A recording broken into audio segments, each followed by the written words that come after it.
বলছিলাম জাহান্নাম বলতে হবে দোজক নয়, জান্নাত বলতে হবে বেহেশত নয়, আল্লাহ বলতে হবে খোদা নয়, সালাত বলতে হবে নামাজ নয়, সিয়াম বলতে হবে রোজা নয়। বলাই ভালো, বিবেচনা করে পরিবর্তন করার চেষ্টা করুন। সালাত এমন একটি ইবাদত যার উপরে নির্ভর করে অন্যান্য ইবাদত। আবু হুরায়রা রাদিয়াল্লাহু তাআলা আনহু বলেন, রাসূল সাল্লাল্লাহু আলাইহি ওয়াসাল্লাম বলেছেন, as-সালাতু সালাসাতু আসলাসিন, সালাত তিন ভাগে বিভক্ত। আর তাহুরু সলুসুন, ওযু হলো তিন ভাগের এক ভাগ।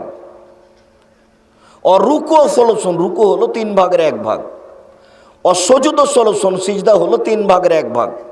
ফামানা দাহা বিহাক্কিহা, যে ব্যক্তি ঠিক ঠিক ঠিক ঠিক আদায় করলো, কবেলাত মিনহু সালাতুহু, তাহলে তার সালাত কবুল হয়ে গেল। অকবেলাত সায়রা আমালিহি, সব আমলগুলি কবুল হয়ে গেল। অইন রুদ্দাত আলাইহি সালাতুহু, আর যদি সালাত তার উপরে প্রত্যাখ্যান করা হয়, যা তোমার সালাত নেই, সালাত আদায় করনি, তো রুদ্দাত আলাইহি সায়রা আমালিহি, তাহলে সব আমলগুলি প্রত্যাখ্যান করা হবে, তার কোনো আমল বিচারের মাঠে কবুল হবে না। রাস্তায় একটা কুকুর মরে পড়ে আছে, রাস্তায় একটা কুকুর, এই কুকুরটাকে সরিয়ে দিবেন আপনি, বিনিময় জান্নাত। এই ছেলে,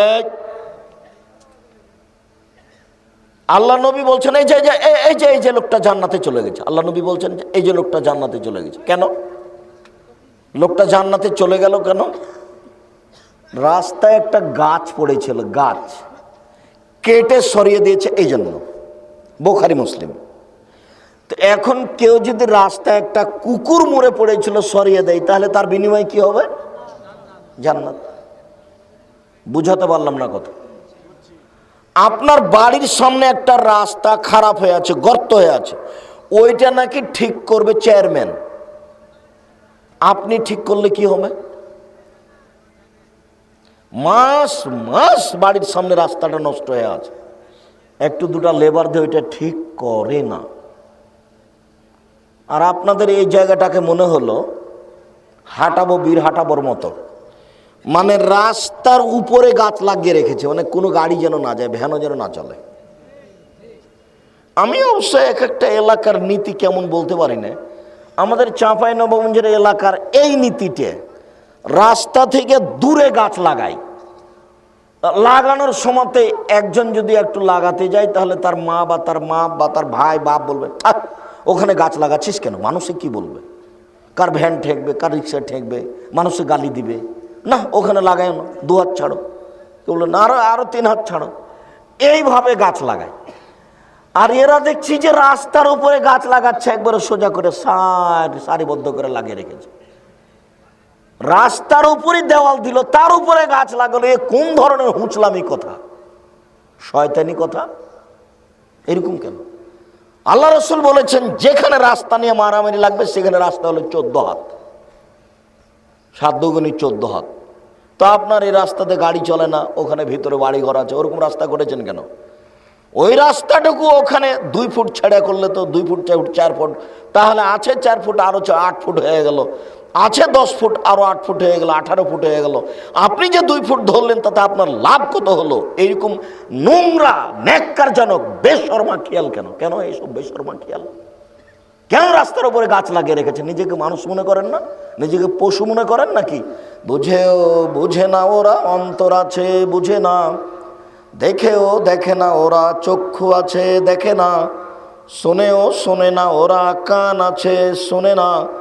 উলাইকা কালানাম, তারা পশু প্রাণীর মতো, তারা গরু ছাগলের মতো, তারা কুকুর শ্রীগালের মতো, বালুহাজাল বরং তার চেয়ে খারাপ।